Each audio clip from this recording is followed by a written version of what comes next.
So welcome back. We're on session 10 of our Introduction to Mindfulness sessions.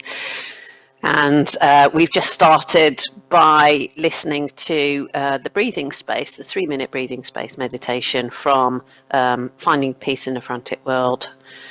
And you'll find that on SoundCloud if you want to have a listen to that. So if you want to stop and go off and find it, then do that. Otherwise, just a quick recap then on the 3-minute breathing space. It's just 3 minutes, as it says, and it comes in 3 stages. And stage 1 is settling and grounding, closing the eyes, setting the posture, and then focusing inwards. You get asked the question, what's your weather pattern like in your mind and your body? What are your thoughts, your feelings, your emotions, your sensations? And not trying to change anything. So just being with whatever's going on in your weather pattern or in your stream of life, or, you know, however you like to visualize that, not trying to change anything. And then just focusing in on the breath, expanding the awareness, taking in the whole body, coming home to the body in the moment and being one with the body. So it's a very simple practice, and it is, it's brief. But I remember, Leslie, it's one of yours. Is it a favourite? Is that fair to say? I find it really useful. I mean, you can't always be in a situation where you can actually close your eyes, but wherever you are, you can still do the 3-minute breathing space, whatever's happening. Nobody needs to know you're doing it, but it is a very good leveler. When you feel yourself getting uptight or you're in a situation you don't like, just think, nah, it is as it is, just go with it. And I find that one particularly helpful for everyday stuff. Mm. Yeah. Yeah. It is. Yeah. How about you, Anne? It is useful. I think I said to you, Claire, quite some time ago, my son bought me one of these Fit watches, which I haven't discarded it, but let's put it began to take control, and I didn't like that.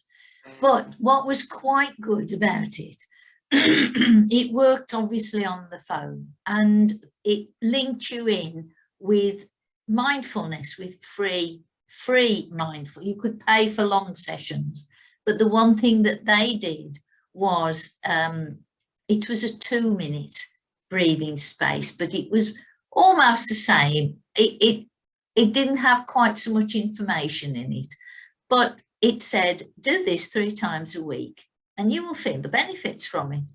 And I thought, oh, go on, I'll go with that. I'll have a go with that. And there was a lady you just pressed the app, and this lady spoke to you, and she talked about the breathing. And I thought, that is really valuable. It's very valuable, because sometimes you just need to stop and take time, because we do work against the clock. That's what we're looking at all the while, and really you need to sort of stop doing that if you can, even if it's only momentary. It's very, very effective. So yes, a few minutes. I mean, it's lovely to have a longer session, but sometimes that few minutes, just stopping, thinking about your breathing, because as soon as you focus on your breathing, everything else pales into insignificance. It's suddenly you're right there, you're in the moment, and that's what you're trying to achieve, that pause in the process. Very effective. Yeah. And I mean, I guess that you can start with a 3-minute intention, and if you then get settled and you fancy going on for a bit longer, that's okay, isn't it? Once you're settled there in the breath, you can go on for as long as you like, but knowing that it's 3 minutes, maybe that gives you permission Yes. to step Yes. out, because we think, oh, I haven't got a minute to spare. we always have, actually. Well, yeah, it's we always have. It's about choices, isn't it? And this is what we've been saying throughout, isn't it? It's about choices, but it's also about permission, to just step off the busy treadmill and just give yourself a little bit of time out. Yeah, very, very effective. So it's a great one to use going forward. We'll be talking about that in a bit later, about, well, how can you carry mindfulness forward in, how can you apply it to your day-to-day life? And obviously that's one easy technique to use. How can you not apply it? It's just yes. 3 times a week. I think 2 to 3, 6 to 7 times a day. Yeah. You can end up once you're used to doing it, once you start to feel, oh, actually this is most effective, you want to do it more often. And I think initially it's a process that you're not absolutely certain about. You do wonder how effective it's going to be, what you're going to feel like, and I think once you start and you begin to reap the benefits, you do want to do it, like you said, Leslie. Oh, I'll have another session of this. And I think that's the way it works. It is very. It makes you have a completely different outlook on things. You can still get worked up, you can still do, but at least you know that if you take a little bit of time out, that is very beneficial. Yeah. Developing your mindfulness muscle, isn't it? And, getting there bit by bit by bit by bit. I mean, it's easy for me to say because I've never been a smoker. But I think I'd rather do a 3-minute than go out and have a cigarette. That may not be an appropriate thing to say. I think I'd rather do this, Yes. Yeah, absolutely. Or 3 minutes of checking Facebook or whatever it is. Oh, yes. Which only ran the stress. Yeah, exactly. Well, that's lovely.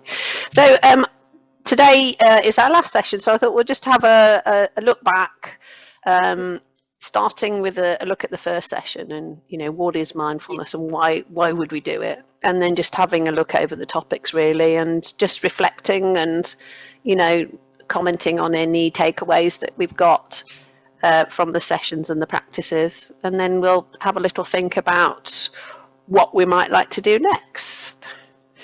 So I will just get some notes up.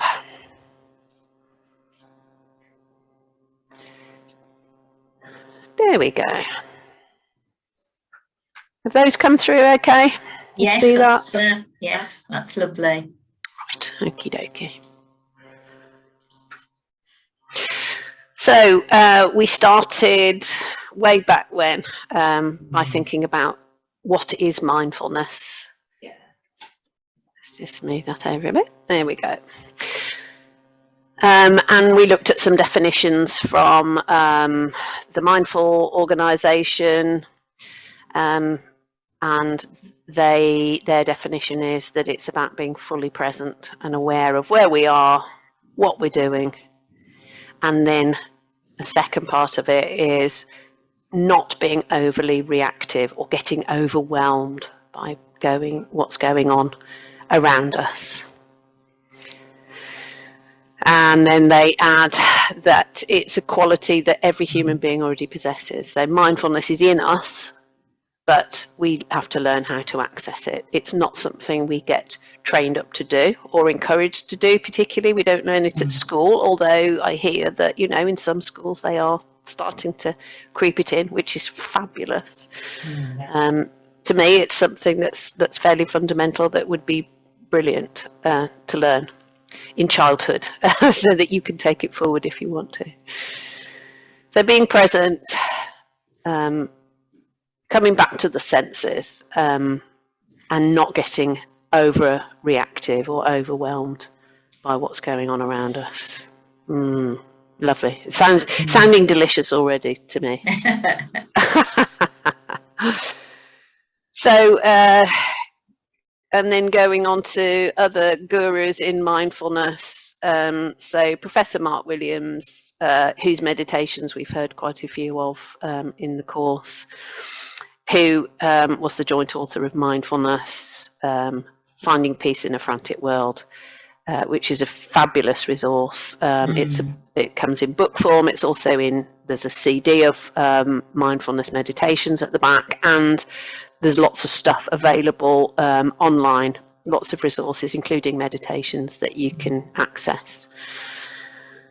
So he says it's easy to stop noticing the world around us and to lose touch with the way our bodies are feeling. We end up living in our heads and we get caught up with our thoughts. Then we don't notice how the thoughts are driving our emotions and our behaviour. So he says that it's important to reconnect with our bodies and our sensations. So waking up to what the senses bring us, sights, sounds, smells, tastes of the present moment. And to be aware of our thoughts and feelings as they happen, moment to moment. Allowing ourselves to see the present moment clearly. So there's quite a lot in there, isn't there? Is there any, I mean, there shouldn't be any surprises in those statements anymore, but have you got do any comments or thoughts arise as we're reading through the definitions? Sorry, carry on, Leslie. I think that definition is really the whole point of mindfulness. It is that simple. It's, that is how it is. It's just being in the present moment. It's just learning to do that then. It is practicing to do it. Yeah. Sorry, Anne, carry on. No, it's quite all right. The thing that struck me, and I have mentioned it a number of times, so it's sort of banging the same old drum, but it's the sights, sounds, smells and tastes of the present moment, which we can stop, we can think about our breathing, but in actual fact, we can do a lot of things in a mindful way. We can eat our breakfast in a mindful way. We can enjoy a cup of tea in a mindful way. And that's something that really slows you right down to those little tiny elements of the process. And that the first time I did any of that, the listening and the tasting and that, and I thought how effective it is. And I still do. And it isn't something I'd ever thought about before. I really hadn't. I'd enjoyed things that I was eating. I've enjoyed listening to the birds singing, and there are certain smells that are so evocative. But when you really concentrate on them, it's very powerful, very powerful. I think what going all the way back to the basics of what is mindfulness and why do we do it, then what occurs to me is when I first came to mindfulness, I didn't quite get why there was this emphasis on being in the now and connecting to the senses, and I couldn't really get, well, yes, I can see how you might do that, but why is that so important?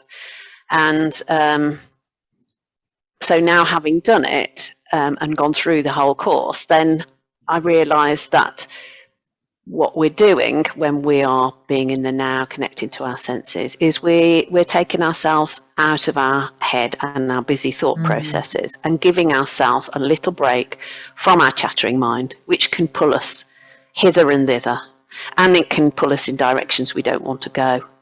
And it can keep on going to the past, and it can keep on going to the future. and creating a lot of anxiety, and that by being in the present moment, we are in a place of calm acceptance. This is just how things are. You know, we're here in this moment, and this is what it smells like. This is what it sounds like. We don't have to overthink it. We can just be in that state, and that by being in that state, you automatically come into a state of more calm and less anxiety and stress, possibly of depression. It can lift the spirits as well. So to me, that's kind of, by doing the course, this course and other courses that I've done, that's kind of the biggest realization really, is living in the head is just it can be a really stressful thing to do.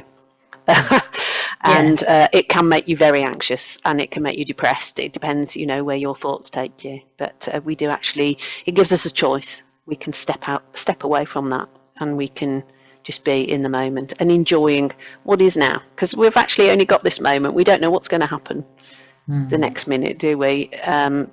You know, anything can happen in life, but we've got this moment in time, and we can cope with that, and so on. So yeah, really, really, really powerful stuff, as you say.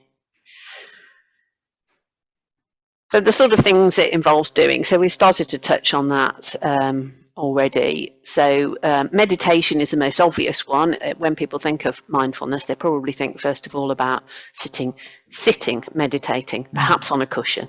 But we don't have to do that. It's not comfortable for everybody sitting on a cushion.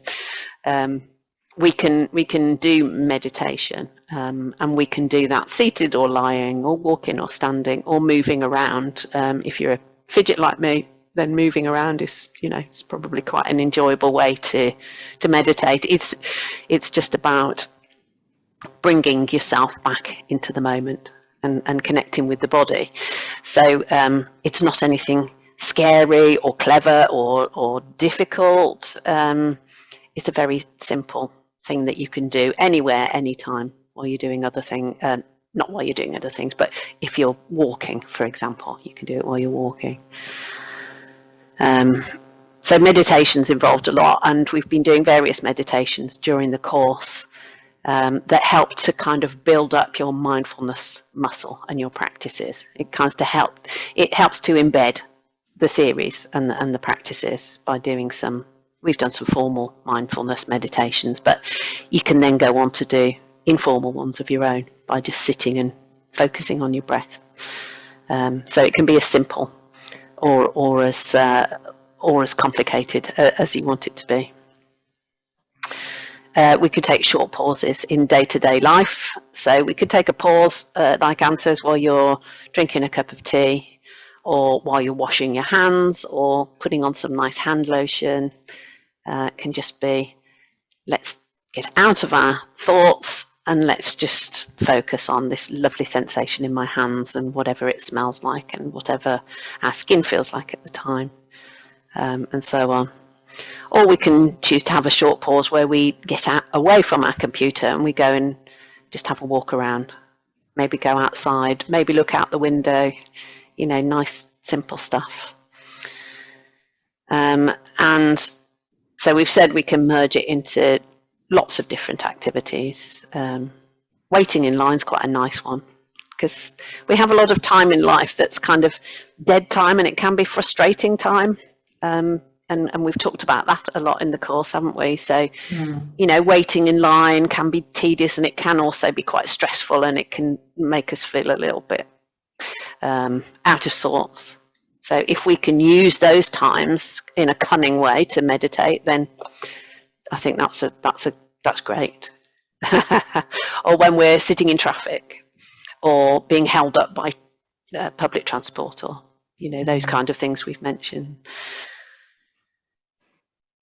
We could take part in classes, of course. So some sort of practices naturally encourage mindfulness, like yoga and qigong, tai chi, or you can actually do formal courses like we're doing now, or formal practices. And we can learn in our own way. I mean, if you've got a Fitbit and that helps you to learn about mindfulness, then great. You know, perhaps that's a good use of technology. It might be. Depends on who you are and whether you whether you like your Fitbit or not. I suppose some people love them, don't they? Yeah. I find mine useful. If I've been sitting too long, it'll tell me, get up and move. Yeah. I find that helpful. They can be useful, but that was what I felt. I just kept looking at it all the time, and I thought, what can't I be doing with this? So it's upstairs in a drawer, and that's where. But that was where I first learned about the mindfulness. So it's been a couple of years ago now, and that was the first time I'd learned about it. So it was a little thought, and I thought, and then once we started doing it, of course, it was just a tiny little, and I didn't, and that sounds mean now, doesn't it? I didn't pay for any of the extended options, so I had no idea what it went into. But I've had all the extended options here, so, I didn't need that one. But at least it introduced you to the concept. It did, yes. There you go. Yeah. It did. So back in the first session, then we just looked at, well, why might you choose to do mindfulness? And there's lots of different reasons, and everybody's got their own reasons for choosing mindfulness. So reasons can include it's a practical way of changing your life for the better. I think it mindfulness as well. It helps you not to miss those little moments of pleasure in the day, like having a drink or whatever. Sometimes you do those and you don't really enjoy them. Yes, you just do, don't you? You just do. Make a drink. That's it. But that was the other thing that really struck me, was the autopilot. When we started talking about that, and I thought, well, that's what I do. I'm on, and if I go, well, not so much now, but then if I went off autopilot and I did something out of sequence, it could topple everything else, and I'd end up in a right mess and having to resolve it. Leaving the front door wide open because I'd gone out of sequence, and I thought, well, this has got to stop. Yes. And it's things like that you don't actually latch on. All I would turn and say is, oh, well, I did it out of order. That's why I did that. Oh, something came into my mind and made. But, the whole thing of switching off the autopilot, thinking about what you're doing and bringing yourself to that very moment makes such a difference. Yeah. Yes, and we've talked about that lots in the course, haven't we? Autopilot, getting into that mode where you're just not, you're the back of your mind is doing whatever it is. It's taking you on a particular route, or you're doing a particular routine at home or whatever. But at the same time, you're actually thinking about something else, and that something else may well be something to do with the future, might be something to do with the past, and it may well be something that causes you stress, anxiety.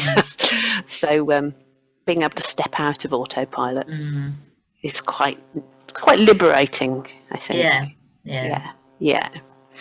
I mean, we need a certain degree of autopilot to do everyday mundane things that we have to get through, that we don't need to think about too much. We can just do them out of practice.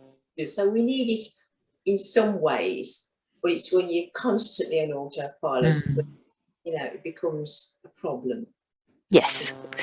And when life can feel like a runaway train, then, can't it? If you just spend all your time on autopilot because you are literally being dragged along while you're thinking about other things.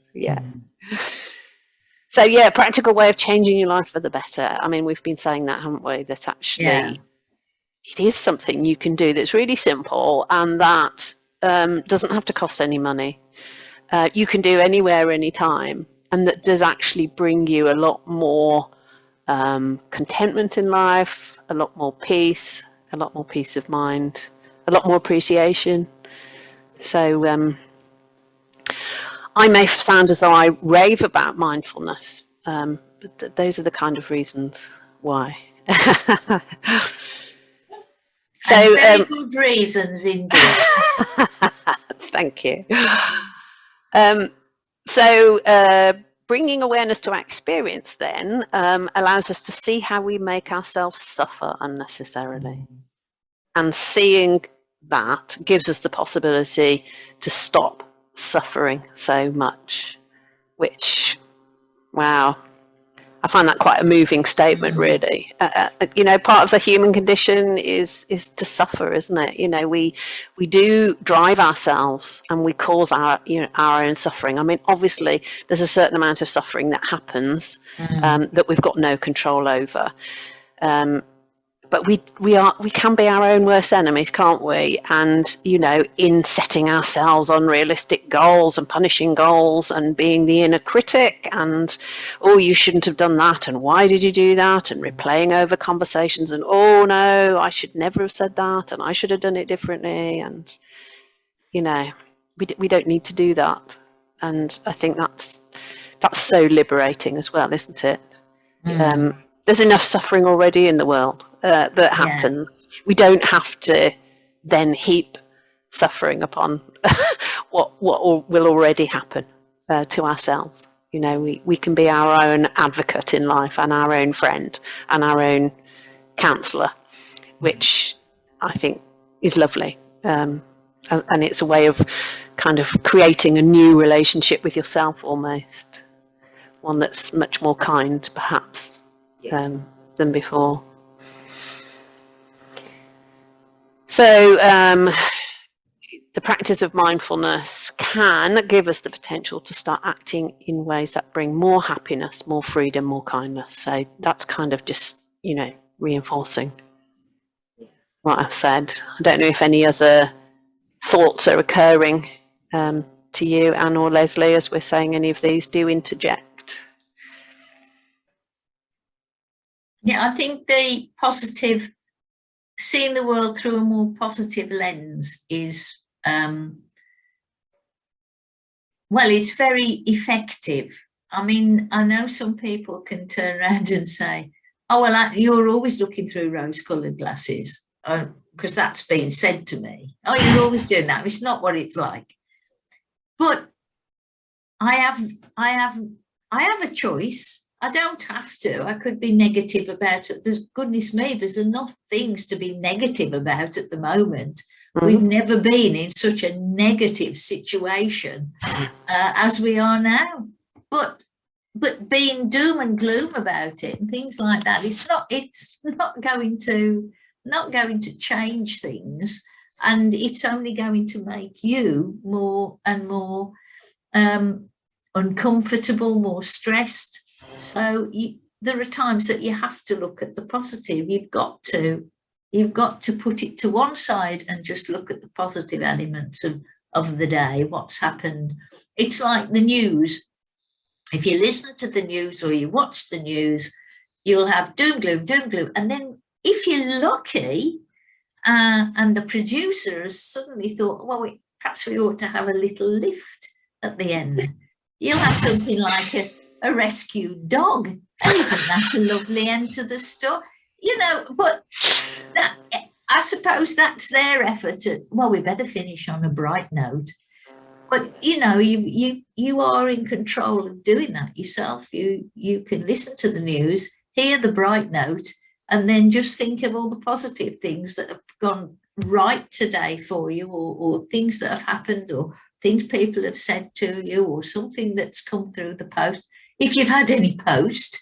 But, you know, it's that sort of thing, isn't it? It's a good thing. Yeah.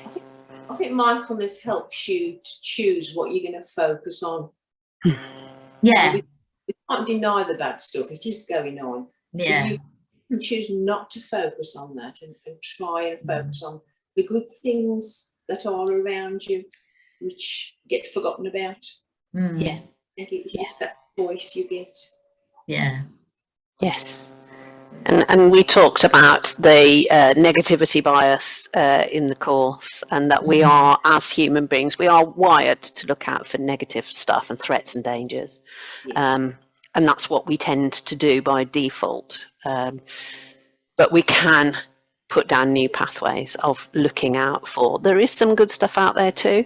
And actually, it's really good for our mental health to notice that and to appreciate, because the world can otherwise seem like a very bleak place. So, yeah, I think that can be incredibly helpful. So, yeah, we've talked about autopilot as well, haven't we? A lot of life spent on autopilot. You want to live life to the full. So you don't just as Leslie, you said, autopilot has its place, doesn't it? But living life to the full is not a life just spent on autopilot. Living life to the full is, being a lot more aware of stuff that's going on around us. Smelling the roses, as it were. I mean, that's a concept I think most people are familiar with, and that, I suppose that's kind of what it's getting at, isn't it? Let's wake up and smell the roses. It's a very mindful statement. So just recapping on the topics that we've done. Can I just say a valuable thing I've learned from mindfulness in this course is that the negative bias was a natural thing. Yeah. It wasn't peculiar to me. It's a natural thing. And to learn you can actually change that. But, practicing mindfulness can actually change that negative bias. Yeah. That was really a valuable lesson that I wasn't aware of until I did this. So that's been it's been a biggie for me. Yes. Yeah. It has. Yes. And I think an awareness in the course, we are encouraged to think about other people who are in the same boat, and to therefore develop a little bit more kindness and compassion for yourself, but also for other people who are human beings, and they're out there, and they're suffering too, and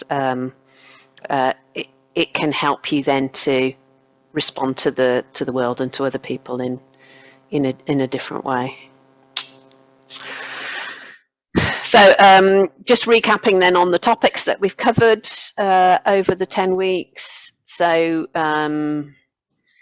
we learned a little bit about what is mindfulness, and then we started looking at individual topics, although all of them are interconnected, and you keep touching on the same things over and over again with a slightly different focus. So we looked at learning to choose how to respond to what happens.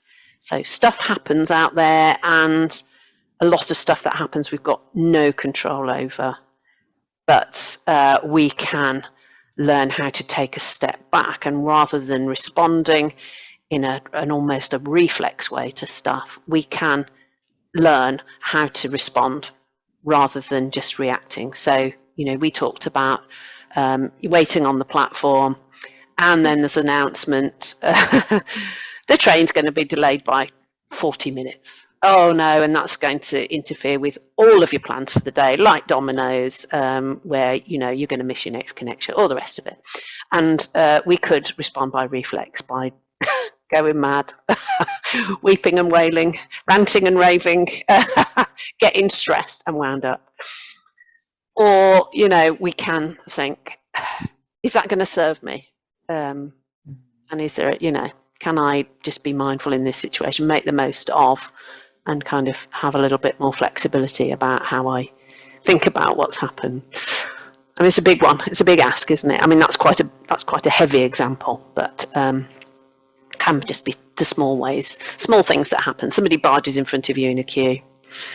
Do I let it go, or do I wind myself up and have a big argument with somebody in front of me, or etc., etc. Learning how to choose. So that's a big one. Coming to your senses. We talked about being mode and doing mode. So when you're taking note of your senses, you're just in being mode. You are just being a human being, sitting there, noticing sensations that are brought to you by your senses, rather than doing mode, which tends to be where the mind is busy. It can be the body as well, but it can be the mind doing and doing and doing and doing and worrying and fretting and what's happening in the future, what's happened in the past, but rather just being and noticing what comes in through the senses. What does it smell like? What does it sound like? What does it feel like? What's the breath doing? And then working with thoughts, choosing whether to get on board. So we talked about, we've done quite a lot of public transport analogies through the course. So we talked about standing at the bus stop. Here comes along a thought bus, and we are choosing, do we want to get on board with that thought and go to wherever it's going to take us? Or do we think, no, actually, I don't want to go through that thought again of, oh, what should I have done about such and such? Here comes that thought. Do I want to climb on board and go to where it's going to take me, which is probably taking me to a place where I feel wound up and self-critical? Or we can stay at the bus stop and think, I've done that so many times already. I don't need to do it again. Not today. I think I'll choose to get on a slightly more happy bus instead.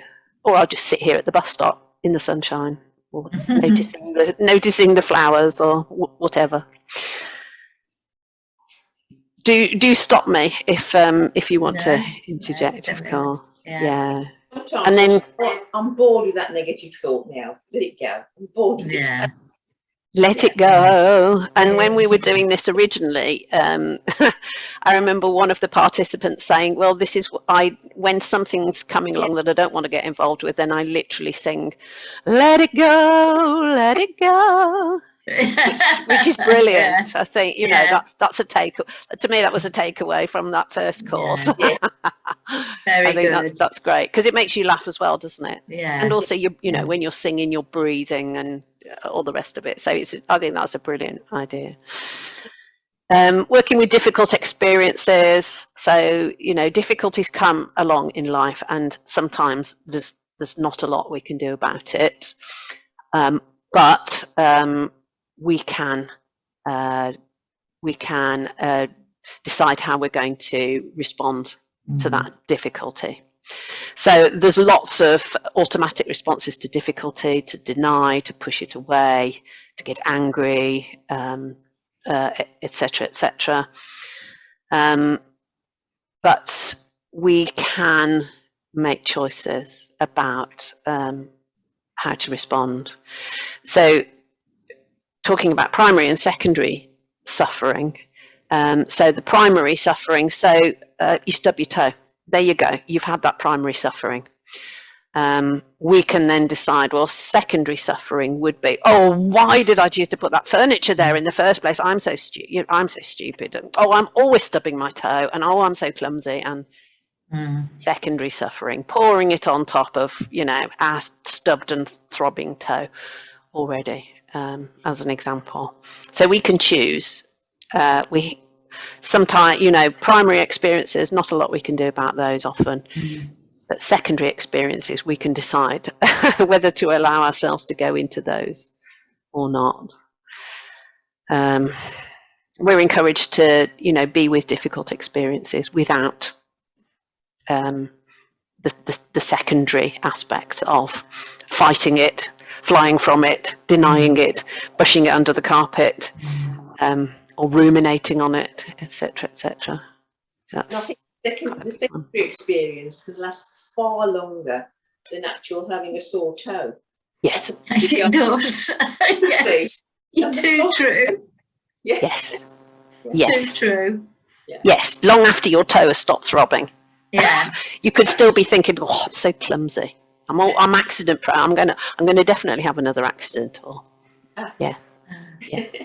The old adage of things coming in threes. Oh, this has happened, so now I've got to get myself prepared for two other accidents, stroke disasters. Yeah. No good.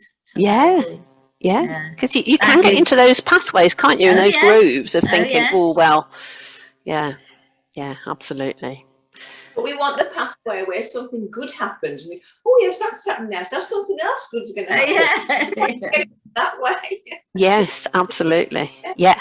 Yeah, we can create our own little sayings, can't we? Oh, well, it's like buses. If one good thing comes along. Yeah.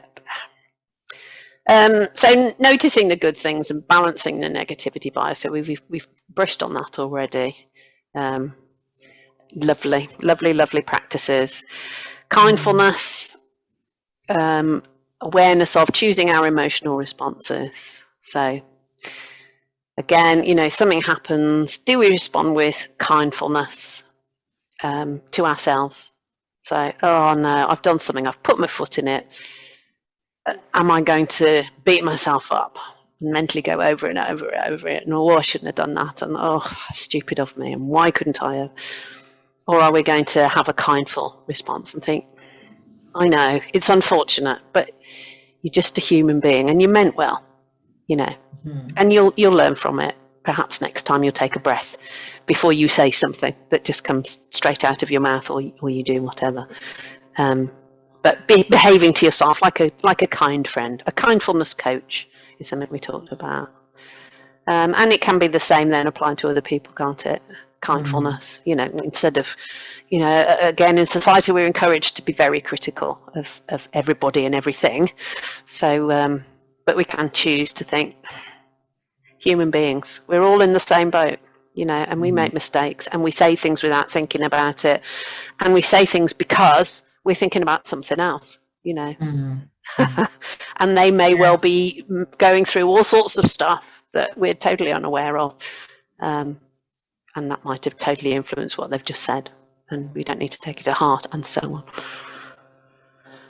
Yeah, and choosing how we respond to other people. So, yeah.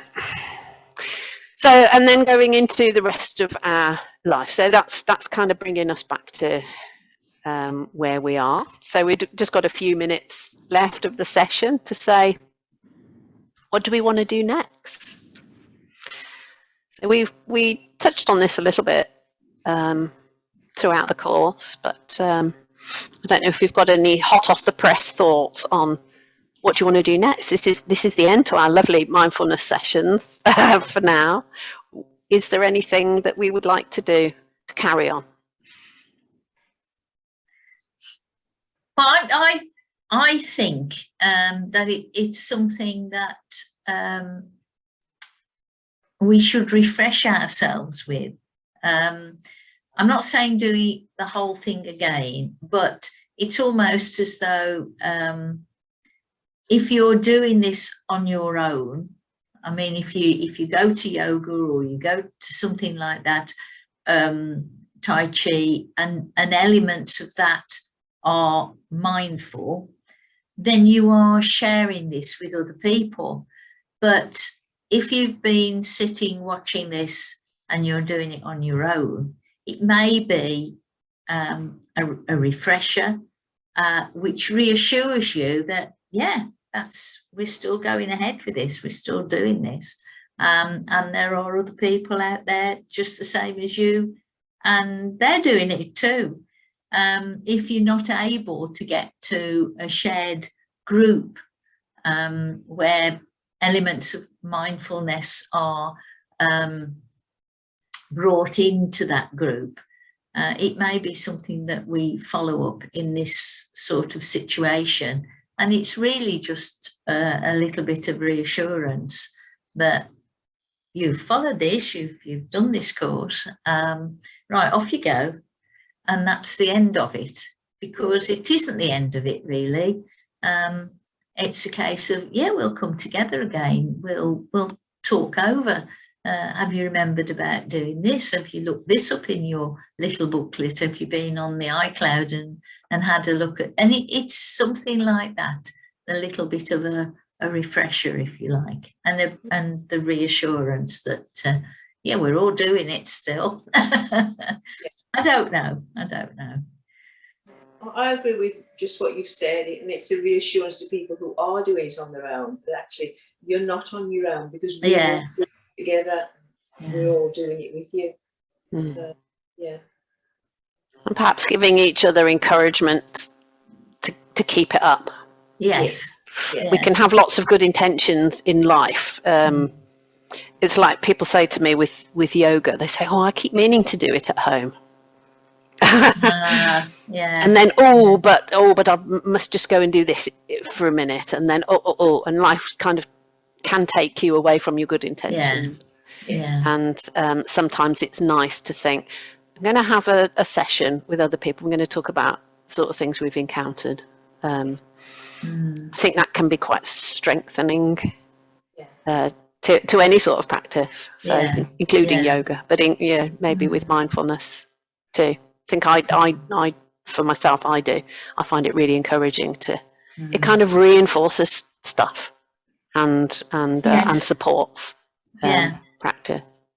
There was a lady I met while we were away, and she was talking to ask me what I did, because I said, oh, she was retired, and I said, oh, I'm retired as well. I said, but I seem to be quite busy with one thing and another. And I explained about yoga. Oh, I did yoga, she says, but it hurt my hands. It did. So I didn't go again. And I said, but it shouldn't have done. I said, you were doing it incorrectly. I said, or you were being given the wrong information. I said, because you can do yoga without hurting anything. And then my friend Pat chimed in with how effective it had been for her. And I think this lady decided to be quite quiet then, because we were saying, well, no, that's not a reason to have given it up. And it's a shame there was no one there for her benefit to turn around and say, oh, well, no, you haven't got to do, if that's hurting, then you do it this way, or you try this. And that's when there isn't the right sort of reassurance around. And so it's for things like that perhaps you need to keep going. And you may be going over old ground, but it will be approached with a fresh view. It'll be different. It's like they say, everything. Read that book again. It'll seem very different the second time around. Watch that film again. You'll see a lot more in it. And it's true. You're still seeing exactly the same text. You're seeing exactly the same visuals, but you see so much more in it the second time around. And that will work quite equally. I am absolutely certain for mindfulness. Yeah. Lovely. So watch this space then. So, so if you're watching us on YouTube, then thank you so much for joining us. And do get in touch. Contact details are there on YouTube. So get in touch if you've got any comments, queries, suggestions. We like feedback. So bye-bye for now. Bye-bye. Bye-bye.